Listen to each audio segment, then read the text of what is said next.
welcome to the third episode in the series, How to Avoid Drift in Your Marriage. So, the last episode, we looked at unmet expectations.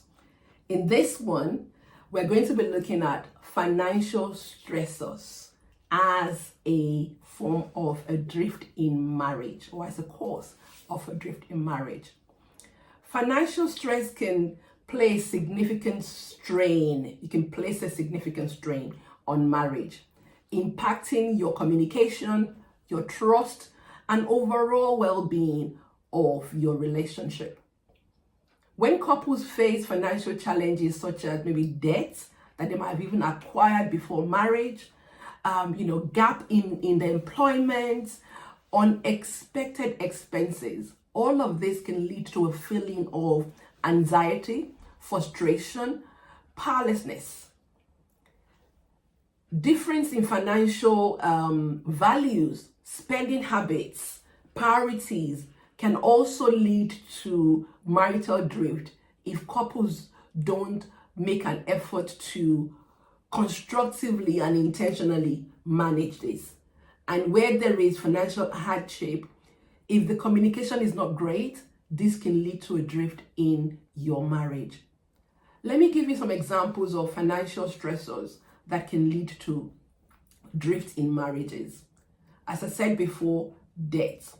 Debt accumulated either from loans, large mortgages, credit card, all of these leading to strain and worry. It could be that, your mortgage is quite large and interest rate suddenly changes and you find yourself living really close to the line.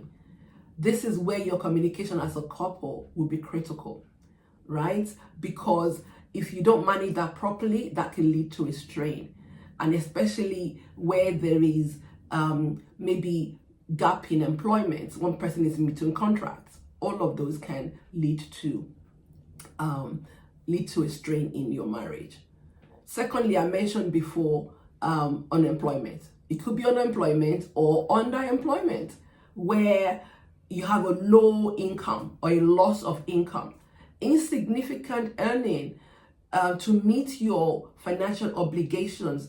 All of this can cause uncertainty. It can also lead to insecurity if it's not managed. How do you navigate a season when you're in between contracts? You may ask. It is important that the person who is in employment doesn't become the boss of the home just because they are the ones bringing in the bacon. Also, the person that is in between contracts should do everything in their power to seek alternative employment, even if it's not in their desired role.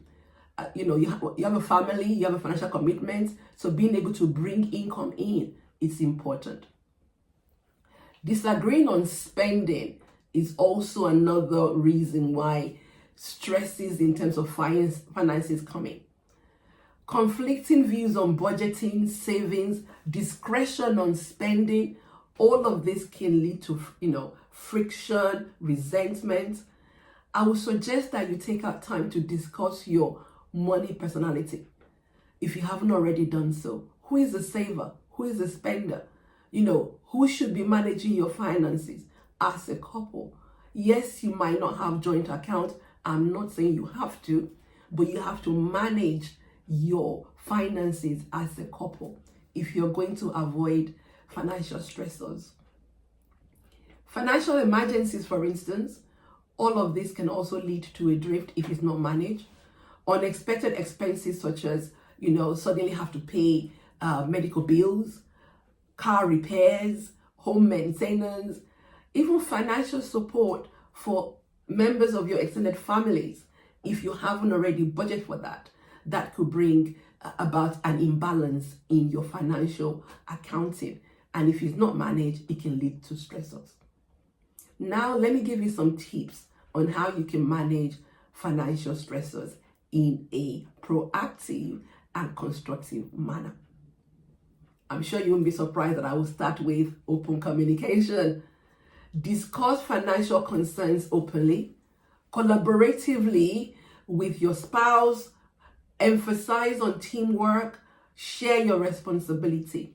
Okay, so look at it and say, what do we need to budget for? How do we spend our disposable income?